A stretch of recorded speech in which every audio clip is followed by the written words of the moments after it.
बूढ़ी माँ बाप का बदला। नमस्कार दोस्तों, सानिया वॉइस स्टोरी चैनल में आपका स्वागत है। तो दोस्तों, आज की कहानी है क्या हुआ सब बेटी बहू बूढ़ी माँ बाप को विदेश ले जाने के बहाने एयरपोर्ट पे जूस में नींद की गोली मिलाकर दे दिया और बेटी बहू माँ बाप को छोड़कर विदेश भाग गए। फिर आगे जो हुआ आइए जानते हैं कहानी में। सावित्री देवी और रामनाथ जी की जिंदगी का सबसे खूबसूरत समय था जब उनका बेटा अमित और बेटी नंदनी बड़े हो रहे थे। एक छोटे से कस्बे में रहने वाले साधारण परिवार ने अपने बच्चों के खुशियों के लिए हर त्याग किया। रामनाथ जी सरकारी नौकरी में थे, जबकि सावित्री देवी ने अपना पूरा जीवन अपने बच्चों की परवरिश में लगा दिया। अमित पढ़ाई में होशियार था, इसलिए माता पिता ने उसे बड़े शहर भेजा। वहाँ से उसकी मेहनत रंग लाई और कुछ ही सालों में विदेश चला गया। विदेश में उसे अच्छी नौकरी मिल गई और फिर वहीं उसकी शादी रिया से हो गई। उधर नंदिनी की शादी भी एक अच्छे घर में हो गई, लेकिन उसने हमेशा अपने माता पिता का ख्याल रखा। समय बीतता गया, अमित सालों तक विदेश में ही रहा। वो कभी कभी फ़ोन पर बात करता, लेकिन उसके शब्दों में पहले जैसे गर्माहट नहीं थी। माता पिता ने कभी शिकायत नहीं की, क्योंकि उन्हें लगता था कि वो बहुत व्यस्त होगा, लेकिन उनके दिल में हमेशा ये उम्मीद रही कि बुढ़ापे में बेटा उनके पास होगा। एक दिन अमित का फ़ोन आया। माँ पापा, अब आपको अकेले रहने की ज़रूरत नहीं है। मैं और रिया चाहते हैं कि आप हमारे साथ विदेश में रहे। वहाँ आपके लिए बहुत अच्छा माहौल है और हम सब साथ रहेंगे। यह सुनकर माता पिता की आंखें खुशी से झलक पड़ी। उन्हें लगा कि उनका बेटा अब भी वही है, संस्कारों वाला, माता पिता का सम्मान करने वाला। उन्होंने झटपट तैयारियां शुरू कर दी। नंदिनी को जब यह खबर मिली तो उसने मन ही मन अजीब महसूस किया। भैया ने अचानक माँ बाप को बुलाने का फैसला क्यों किया? लेकिन उसने माता पिता की खुशी देखकर अपने शक को दबा दिया। एयरपोर्ट का माहौल भावनात्मक था। माता पिता अपने बेटे के साथ नई जिंदगी शुरू करने की उम्मीद में खुशी खुशी तैयार थे। अमित और रिया ने उन्हें प्यार से एक जूस दिया और कहा, लंबी यात्रा है, आप थक जाएंगे, इसे पी लीजिए, आराम मिलेगा। माता पिता ने वह जूस पी लिया और कुछ ही मिनटों में उनकी आंखें भारी होने लगी। धीरे धीरे सब कुछ धुंधला पड़ने लगा। उनके पैरों ने जवाब देना बंद कर दिया और वे वहीं कुर्सी पर ढेर हो गए। अमित ने एयरपोर्ट के अधिकारियों से कहा, ये हमारे माता पिता है, थोड़ा अस्वस्थ महसूस कर रहे हैं, फ्लाइट पकड़ रहे हैं, कृपया ध्यान रखना। फिर वो और रिया हंसते हुए हमेशा के लिए वहाँ से चले गए। रामनाथ जी और सावित्री जी की आंखें धीरे धीरे खुलने लगी। उनका सिर भारी था और शरीर में कोई ताकत नहीं बची थी।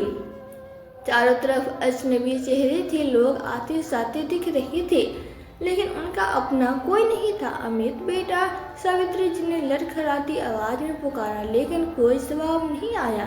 रामनाथ जी ने इधर उधर देखा, लेकिन अमित और रिया कहीं नहीं थे। उन्होंने ये समझने की कोशिश की कि वे कहाँ हैं, लेकिन जब सच्चाई का एहसास हुआ तो उनकी आंखों में आंसू आ गए। वह किसी तरह अपने पैरों पर खड़े हुए और एयरपोर्ट से बाहर निकलने की कोशिश की, लेकिन उनके पास न पैसे थे न कोई ठिकाना। धीरे धीरे वे सड़कों पर भटकने लगे। वे मंदिरों, गुरुद्वारों और दरगाहों के बाहर बैठे लोगों की से मदद मांगी। कई लोगों ने खाना दिया, कुछ ने पुराने कपड़े, लेकिन कोई यह नहीं जानता था कि ये वही लोग हैं जिन्होंने कभी अपने बेटे को विदेश पढ़ने भेजने के लिए सब कुछ दांव पर लगा दिया था। कई दिनों तक भूखे और प्यासे रहने के बाद एक दिन सावित्री देवी की तबीयत बिगड़ गई। रामनाथ जी उन्हें संभाल नहीं पा रहे थे। वे लोगों से भीख मांगने लगे ताकि अपनी पत्नी के लिए दवा खरीद सके। ठीक उसी समय एक कार उनके पास आकर रुकी। उसमें से नंदिनी उतरी, जो किसी काम से उसी रास्ते से गुजर रही थी। जब उसकी नज़र सड़क के किनारे बैठे अपने माता पिता पे पड़ी तो उसका दिल दहल गया। माँ पापा, उसने दौड़कर उन्हें गले लगा लिया। उसकी आंखों में आंसू थे और गुस्से से उसका शरीर कांप रहा था। भैया ने ऐसा कैसे कर दिया? सावित्री देवी और रामनाथ जी फुट फुट के रो पड़े। उन्होंने अपनी बेटी को सब कुछ बता दिया। नंदिनी की आंखों में आंसू थे, लेकिन उसके दिल में एक उज्ज्वला चल रही थी। नंदिनी ने अपने माता पिता को सहारा दिया और अपने कार में बैठाया। रास्ते भर उसकी आंखों में आंसू बहते रहे। उसे यकीन नहीं हो रहा था कि जिन माता पिता ने उसे और अमित को पालने के लिए अपनी पूरी जिंदगी लगा दी, उन्हें उसी बेटे ने इस हाल में छोड़ दिया। घर पहुंचकर उसे सबसे पहले अपनी माँ को आराम करने के लिए कहा और पिता को गले लगा लिया। अब आप चिंता मत कीजिए, यह घर आपका है और मैं भी आपकी बेटी हूँ, नहीं आपकी ढाल बनूंगी। रामनाथ जी और सावित्री जी की आंखों में राहत के आंसू आ गए। उन्हें पहली बार लगा कि उनकी बेटी ही उनकी असली संतान है। लेकिन नंदिनी के दिल में एक तूफान उमड़ रहा था। अब वो अपने माता पिता को न्याय दिलाने के लिए किसी भी हद तक जाने को तैयार थी। नंदिनी ने अपने माता पिता को प्यार से खाना खिलाया और उन्हें आराम करने को कहा, लेकिन उसके मन में हलचल थी। वो जानती थी कि अमित और रिया को इस धोखे की सजा मिलनी चाहिए। रात को जब सब सो गए तो नंदिनी ने अपना फ़ोन उठाया और एक वकील से संपर्क किया। मुझे अपने माता पिता के लिए इंसाफ चाहिए। मेरा भाई और उसकी पत्नी उन्हें एयरपोर्ट पे बेहोश करके छोड़ कर चले गए। मैं इसके खिलाफ कानूनी कार्रवाई करना चाहती हूँ। वकील ने कहा, यह मामला बहुत गंभीर है। हम उन पर धोखाधड़ी, बुजुर्गों के प्रति अपराध और मानसिक प्रताड़ना का केस कर सकते हैं, लेकिन हमें पुख्ता सबूत चाहिए। नंदिनी ने सिर हिलाया। या किसी भी हाल में अपने माता पिता को न्याय दिलाना चाहती थी। नंदिनी अपने माता पिता को लेकर पुलिस स्टेशन गई। वहां उसने पूरी घटना की शिकायत दर्ज करवाई। पुलिस ने एयरपोर्ट की सीसीटीवी फुटेज निकलवा कर, जिसमें साफ दिख रहा था कि अमित और रिया ने रामनाथ जी और सावित्री जी को नशीला जूस पिलाया और उन्हें बेहोशी की हालत में छोड़कर चले गए। पुलिस ने तुरंत अमित और रिया को नोटिस भेजा। आप पर धोखाधड़ी और बुजुर्गों के प्रति अत्याचार का मामला दर्ज किया गया है। आपको भारत आकर सफाई देनी होगी, नहीं तो कानूनी कार्रवाई की जाएगी। जब यह खबर फैली तो अमित के रिश्तेदार, दोस्त और पड़ोसी सब दंग रह गए। जिसने भी सुना उसने अमित को कोसा। एक बेटा ऐसे कैसे कर सकता है? बेटी की असली सहारा होती है। यह फिर से साबित हो गया। नंदिनी को समाज का समर्थन मिलने लगा, लेकिन अमित और रिया अभी भी विदेश में थे। अमित और रिया को जैसे ही भारत से कानूनी नोटिस मिला, उसके होश उड़ गए। यह क्या मजाक है? मम्मी पापा ने पुलिस में एयरपोर्ट रिपोर्ट कर दी।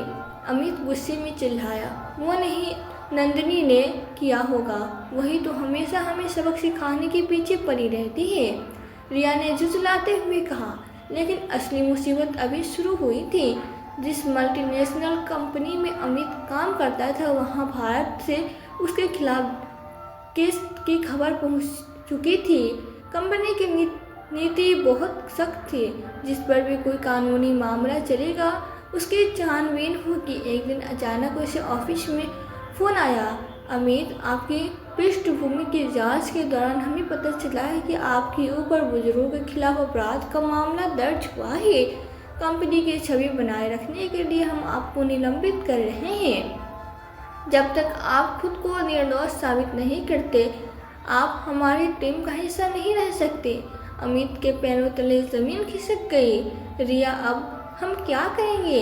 अगर नौकरी चली गई वो तो यह आलीशान जिंदगी भी खत्म हो जाएगी। रिया भी एक महंगे फैशन ब्रांड में काम करती थी, लेकिन जैसे उसकी कंपनी को इस मामले की भनक लगी, उन्होंने उसे तुरंत निकाल दिया। अब दोनों बेरोजगार थे, लेकिन इससे भी बड़ी समस्या यह थी कि जिस मकान में वे रहती थी, उसका किराया चुकाने के लिए उनके पास पैसे नहीं थे। अमित, हमें कुछ करना होगा। यह सब नंदिनी की वजह से हुआ है, रिया ने चीख कर कहा। पैसों की तंगी के चलते मकान मालिक ने उन्हें घर से निकाल दिया। उनके दोस्त जो अभी तक अमित के साथ पार्टियां किया करते थे, अब उनसे किन्नी काटने लगे। वे दिन पर दिन सड़क पे आने की कगार में पहुंच रहे थे।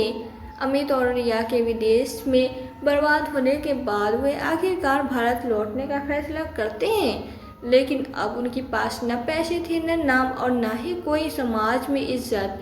भारत लौटने के बाद वे सीधे नंदिनी के घर पहुंचे। अमित का चेहरा गुस्से और घृणा से भरा था। रिया की आंखों में भी आक्रोश था। वे जानते थे कि अब नंदिनी ही उनके सामने सबसे बड़ी चुनौती होगी। तुम्हारे कारण हमारी जिंदगी तबाह हो गई, अमित ने घृणा से कहा। क्या तुम समझती हो कि हम यहाँ लौटकर अपनी इज्जत बचा सकते हैं? रिया ने भी नंदिनी पर ताना मारा। नंदिनी शांत रही, लेकिन उसके दिल में एक गहरी चुप थी। वो जानती थी कि अब अमित और रिया को उनके किए की सजा मिलेगी। अमित और रिया ने अपने माँ बाप को देखे बिना ही उनके खिलाफ अपनी बात शुरू कर दी। माँ पापा, ये क्या तमाशा बना रखा है आपने? हमें ऐसी जिंदगी जीने के लिए क्यों छोड़ दिया? अमित ने गुस्से में कहा। हमने तुम्हारे लिए सब कुछ किया था और तुम लोग हमें इस हालत में छोड़कर चले गए। रिया भी कड़ी बातें करने लगी, लेकिन सावित्री देवी और रामनाथ जी बिल्कुल चुप थे। उनके चेहरे पे खामोशी थी, क्योंकि वे जानते थे कि उनके बेटे ने उन्हें धोखा दिया है। नंदिनी ने अपने माता पिता को अपने पास बुलाया और कहा, अब तुम लोग कुछ नहीं सुनोगे। तुम दोनों को अब खुद ही यह समझ में आ जाएगा कि किसे सच्चा सहारा कहा जाता है। वो अपनी पूरी ताकत से अमित और रिया को जवाब देने के लिए तैयार थी, लेकिन पहले उसे अपने माता पिता का मन शांत करना था। अमित और रिया की जिंदगी धीरे धीरे एक बुरे मोड़ पे आ चुकी थी। भारत लौटकर उसके पास न पैसा था, न सम्मान और न ही कोई सहारा। उनका मान सम्मान पूरी तरह से खत्म हो चुका था, लेकिन नंदिनी ने फैसला किया था कि अब उसे अपनी पूरी ताकत से उनके कर्मों का फल मिलेगा। उसने अपने माता पिता के सामने एक ऐसा रास्ता रखा जो न केवल उनके लिए न्याय दिलाएगा, बल्कि अमित और रिया को सच्चाई का एहसास भी कराएगा। नंदिनी ने सबसे पहले कोर्ट में एक केस दर्ज करवाया, जिसमें उसने साबित कर दिया कि अमित और रिया ने न केवल अपने माता पिता को छोड़ दिया, बल्कि उन्हें मानसिक और शारीरिक रूप से भी प्रताड़ित किया। कोर्ट ने इस पर ध्यान दिया और एक मजबूत केस बनाने के लिए काम शुरू कर दिया। कोर्ट ने सुनवाई के दौरान अमित और रिया से किसी तरह अपनी सफाई देने की कोशिश की, लेकिन नंदिनी ने उसे हर कदम पर घेर लिया। उसने उसके झूठ और धोखाधड़ी को सार्वजनिक किया। क्या आप समझते हैं कि आप अपने माता पिता के साथ ऐसा कर सकते हैं और कोई सज़ा नहीं मिलेगी? नंदिनी ने अमित से कहा, अब तुम दोनों जो सज़ा मिलेगी वो तुमसे कहीं ज़्यादा बड़ी होगी। अमित और रिया के चेहरे पर डर साफ नजर आ रहा था। कोर्ट ने उन्हें दोषी ठहराया और उन्हें बड़े जुर्माने के साथ साथ समाज सेवा करने की सज़ा दी। साथ ही उनकी संपत्ति पर भी मुकदमा दायर किया गया, जिससे वे अपनी अमानवीय हरकतों का फल चुकाए। अब नंदिनी और उसके माता पिता को राहत मिली थी, लेकिन अमित और रिया को अपनी बर्बादी का सामना करना पड़ रहा था। नंदिनी ने न केवल उसके कृत्यों पर पर्दाफाश किया, बल्कि उन्हें यह भी समझाने की बच्चे रिश्ते तभी कायम रहते हैं जब उन रिश्तों में प्यार और सम्मान हो। अमित और रिया का जीवन पूरी तरह से बदल चुका था। अब वे समाज में ही नहीं, बल्कि अपने खुद के अंदर भी खो चुके थे। अमित और रिया की बर्बादी के बाद वे अब अपने किए पे पछता रहे थे, लेकिन उनका अहंकार अभी भी जिंदा था। उन्होंने कभी सोचा भी नहीं कि उनका जीवन इतनी बुरी तरह पलट जाएगा। उन्होंने जो अपनी सफलता और ऐश्वर्य की दुनिया बनाए थे, वह सब अब छिन चुका था। अमित अब अपने पुराने दोस्तों से अलग हो चुका था। उसका आत्मविश्वास टूट चुका था। एक दिन जब वो अकेले रहने अपने कमरे में बैठा था, उसे अपनी माँ और पापा की याद आई। वो सोचने लगा, क्या मैंने वाकई उनका अपमान किया था? क्या मैं उनका भरोसा तोड़ने वाला था? उनके दिल में अब एक गहरी तकलीफ थी। वो जानता था कि वो जितना भी कोशिश करे, माता पिता से माफ़ी मांगना आसान नहीं होगा, लेकिन उसका दिल उसे कह रहा था कि अगर उसने यह कदम नहीं उठाया तो वो कभी शांत नहीं रह पाएगा। रिया भी अपने कृत्यों पर पछताती थी, लेकिन उसका घमंड अभी भी हावी था। एक दिन नंदिनी के पास जाकर उसने कहा, मुझे पता है कि मैंने तुम्हारी मदद की ज़रूरत नहीं समझी, लेकिन अब मैं समझ सकती हूँ कि जो हुआ वो गलत था। मैं जानती हूँ कि मैं क्या करने वाली थी और मुझे अपने माता पिता से माफ़ी मांगनी चाहिए। नंदिनी का चेहरा कठोर था, लेकिन उसका दिल कोमल था। उसने रिया को देखा और कहा, माफ़ी शब्दों से नहीं, बल्कि अपने कर्मों से होते हैं। आप दोनों को अपनी गलती का एहसास हो जाना चाहिए था। अमित और रिया ने एक दिन अपने माता पिता से मिलने का निर्णय लिया। वे दोनों घर आए, लेकिन उन्हें डर था कि क्या वे इस बार अपने माता पिता का दिल जीत पाएंगे। रामलाल नाथ जी और सावित्री देवी कमरे में बैठे थे और जैसे अमित और रिया उनके पास पहुंचे, उनकी आंखों में आंसू थे। अमित ने सबसे पहले माँ के कदमों में झुकते हुए कहा, माँ पापा मुझे माफ़ कर दो। मैं जानता हूँ कि मैंने बहुत बड़ी गलती की है और अब मुझे इस पर पछतावा है। रिया ने भी आंसू भरी आंखों से कहा, मैंने कभी सोचा नहीं था कि आप दोनों से इतना बुरा करूँगी। मुझे अपनी गलती का एहसास हो चुका है। सावित्री देवी ने अपनी आंखों में आंसू भरकर कहा, बेटा क्या होता है, जब दिल से महसूस करते हो तो माफ़ी मिल जाती है। हम तुम्हारी गलती भूलते हैं और तुमसे प्यार करते हैं। रामनाथ जी ने भी अमित को गले लगाया और कहा, बेटा हम तुमसे सिर्फ एक चीज़ चाहते हैं कि तुम नेक इंसान बनो और अपने माता पिता का नाम रोशन करो। नंदिनी ने सारा दृश्य देखा। उसकी आंखों में आंसू थे, लेकिन उसकी मुस्कान भी थी। उसे खुशी भी थी कि अब उसके माता पिता को सच्चा प्यार और सम्मान मिल रहा है। वो जानती थी कि माफ़ी सब कुछ नहीं है, लेकिन अगर दिल से लिया जाए तो वो एक नई शुरुआत हो सकती है। माफ़ी की प्रतिक्रिया शुरू हो चुकी थी, लेकिन नंदिनी के मन में एक गहरी उलझन थी। उसने अपने माता पिता को माफ़ करने और उन्हें प्यार देने की पूरी कोशिश की, लेकिन इस बार वो एक कठोर रास्ते पर चलने का मन बना चुके थे। अमित और रिया का अपराध सिर्फ उनके परिवार तक सीमित नहीं था, बल्कि समाज में भी उनका कृत्य एक लंबा काला धब्बा बन चुका था। नंदिनी ने अपने माता पिता को एक दिन फिर से इकट्ठा किया। उनके चेहरे पे न किसी प्रकार की नाराजगी थी, न कोई गुस्सा, केवल एक गहरी खामोशी थी जो उनके दिलों में चल रहे थे तूफान को बर्दाश्ती थी।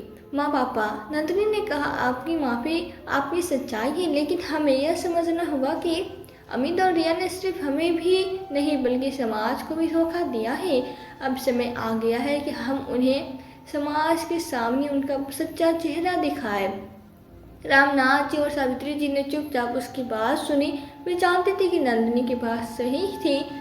वह केवल एक पारिवारिक मामला नहीं बल्कि एक नैतिक लड़ाई बन चुकी थी। नंदिनी ने अपना कानूनी कदम और तेज कर दिया। उसने न केवल अमित और रिया पर व्यक्तिगत मुकदमा किया, बल्कि समाज में उनके कृत्य के बारे में जागरूकता फैलाने की भी योजना बनाई। समाज को यह जानना चाहिए कि यदि आप अपने माता पिता से प्यार नहीं कर सकते तो कोई भी रिश्ते में सच्चाई की उम्मीद नहीं कर सकता।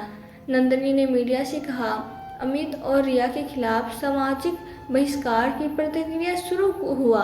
उनके पुराने दोस्त और रिश्तेदार ने उनसे दूरी बना ली। लोग उनके बारे में बात करने लगे और यही सच था, उनके किए गए कृत्य का समाज में प्रतिकूल असर पड़ रहा था। अमित और रिया जिनकी जिंदगी एक बार बहुत आरामदायक थी, अब डर डर की ठोकरें खाने लगी थी। उनकी सच्चाई ने उन्हें न केवल परिवार से बल्कि समाज से भी हटा दिया था। वे समझ गए थे कि माफ़ी शब्द से कुछ नहीं होता, बल्कि अपने कर्मों से करनी पड़ती है। एक दिन अमित ने अपने माता पिता से फिर से मिलने की कोशिश की। इस बार उसने न केवल माफ़ी मांगी बल्कि यह भी कहा, मैंने अपने अहंकार और लालच में यह सब किया है, लेकिन अब मैं यह सब बदलने के लिए तैयार हूँ। रिया ने भी आत्म विश्लेषण करते हुए कहा, अब मुझे समझ में आया कि सच में प्यार क्या होता है। मुझे नहीं पता कि परिवार और रिश्ते कितने महत्वपूर्ण हैं, लेकिन नंदिनी का दिल कठोर था। उसने उन्हें कहा, आपके लिए यह सीखने का वक्त था, लेकिन अब आपके कर्मों के परिणाम सामने आ चुके हैं। माफ़ी नहीं बल्कि बदलाव की ज़रूरत है। नंदिनी ने यह दिखा दिया कि सही रास्ते पर चलने के लिए कभी भी समझौता नहीं करना चाहिए। उसने समाज और परिवार के बीच एक मजबूत बंधन बनाने की कोशिश की और यह भी साबित किया कि सच्चाई और न्याय के सामने किसी का भी अहंकार टिक नहीं सकता। अमित और रिया की बर्बादी का असर सिर्फ उनके परिवार पर नहीं बल्कि समाज पर भी पड़ा था। नंदिनी ने अपने माता पिता के साथ जो कदम उठाए थे उससे समाज में एक गहरी छाप छोड़ी। वो जानती थी कि अब अमित और रिया के पास एक और कड़ा रास्ता होगा। समाज का सामना अमित और रिया का कृत्य पूरी तरह से न केवल उनके परिवार के लिए बल्कि समाज के लिए भी एक धब्बा बन चुका था। लोग उन दोनों की बात करते थे और यह चर्चा धीरे धीरे शहर के कोने कोने तक फैल चुकी थी। उनके नाम की बदनामी ने उनका भविष्य पूरी तरह से समाप्त कर दिया था। तुम दोनों को इस दुनिया में रहने का कोई हक नहीं है, एक स्थानीय नेता ने एक सार्वजनिक मंच पर कहा। जिन्होंने अपने माता पिता के साथ ऐसा किया वो समाज में कैसे रह सकते हैं? एक महिला ने भी सार्वजनिक रूप से टिप्पणी की। समाज ने उन्हें पूरी तरह से बहिष्कार कर दिया। अमित और रिया जिन इलाकों में रहती थी वहाँ भी उनकी स्थिति खराब हो गई थी। लोगों ने उनसे बात करना बंद कर दिया था और उन दोनों के लिए कोई रास्ता नहीं बचा था। समाज ने यह तय किया कि इस तरह के व्यवहार को माफ नहीं किया जाएगा। किसी भी व्यक्ति को अगर अपने माता पिता के साथ इस प्रकार का बर्ताव करना हो तो वह समाज में रहने का हकदार नहीं हो सकता। अमित और रिया को हर कदम पर यह महसूस हुआ कि उनके कृत्य का एक गंभीर और स्थानीय परिणाम है। समाज ने उन्हें पूरी तरह से अलग थलग कर दिया। नंदिनी ने अपने माता पिता से कहा, अब हमें कोई पछतावा नहीं करना चाहिए, हमारा यही रास्ता सही है। समाज को यह दिखाना कि हम उनका साथ देते हैं जो सही होते हैं, उनसे यह साबित कर दिया कि सच्चाई और न्याय के रास्ते पर चलने के लिए समाज का समर्थन और व्यक्तिगत बलिदान आवश्यक है।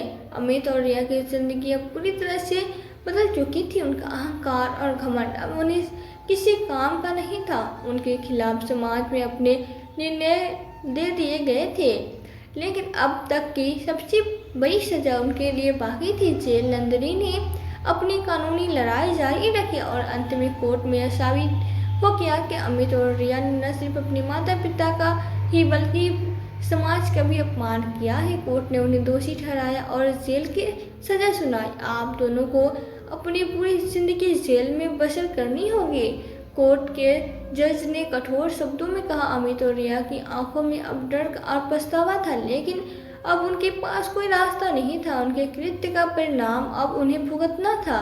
अमित और रिया जेल में थे और हर दिन उनके लिए एक नई यातना लेकर आता था। वे समझ रहे थे कि जो उन्होंने अपने माता पिता और समाज के साथ किया उसका परिणाम उन्हें अब पूरी जिंदगी भुगतना होगा। जेल के चक्की में पीसते हुए उनके पास कोई रास्ता नहीं था, पछतावा था। उनके पास अब ना कोई दौलत थी, न सम्मान और ना ही कोई रिश्ते। यह जेल उन्हें केवल शारीरिक रूप से ही नहीं बल्कि मानसिक रूप से भी तोड़ रही थी। नंदिनी, जिसने अपने माता पिता के साथ मिलकर अमित और रिया को सबक सिखाया, अब संतुष्ट थी। उसने यह साबित कर दिया कि समाज में न्याय और सच्चाई को कभी दबाया नहीं जा सकता। उसके माता पिता भी अब मानसिक शांति महसूस कर रहे थे और उनका दिल हल्का हुआ था। हमने जो किया है वो सही था, अब उन्हें अपनी सजा भुगतनी होगी और समाज को यह देखना होगा कि सही और गलत के बीच में फर्क है। नंदिनी ने कहा। अमित और रिया की सजा और उनके जीवन की बर्बादी के बाद अब नंदिनी और उसके माता पिता एक नई शुरुआत की ओर बढ़ रहे थे। नंदिनी ने अपने माता पिता को पूरी दुनिया की खुशियां देने की ठानी थी।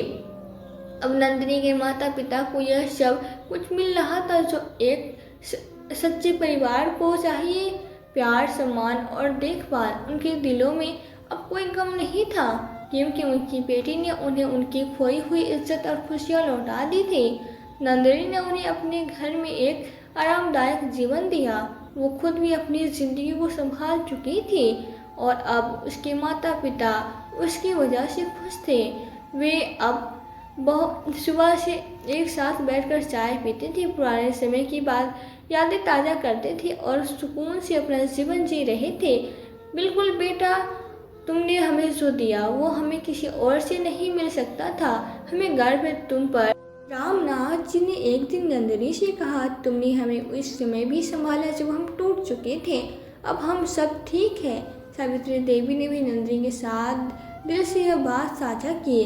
नंदिनी की मेहनत, उसकी लड़ाई और उसके फैसले ने परिवार को एक साथ जोड़ दिया था।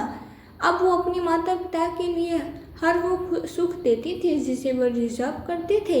समाज में भी अब लोग नंदिनी की तारीफ करते थे क्योंकि उसने सही रास्ते पर चलकर अपने माता पिता को न्याय दिलाया था। अब वो एक प्रेरणा बन चुकी थी। अमित और रिया ने अपनी सजा तो भुगत ली थी, लेकिन उनकी ज़िंदगी अब कभी भी ठीक नहीं हो सकती थी। जेल की चक्की में पिसते हुए उन्होंने अपनी गलतियों को महसूस किया, बल्कि वो कभी भी अपने माता पिता के सामने अपनी गलती को सुधारने में सक्षम नहीं हो पाए। समाज ने उन्हें पूरी तरह से बहिष्कार कर दिया था और अब उनकी ज़िंदगी का अब कोई उद्देश्य नहीं था। वे हमेशा पछता रहे थे।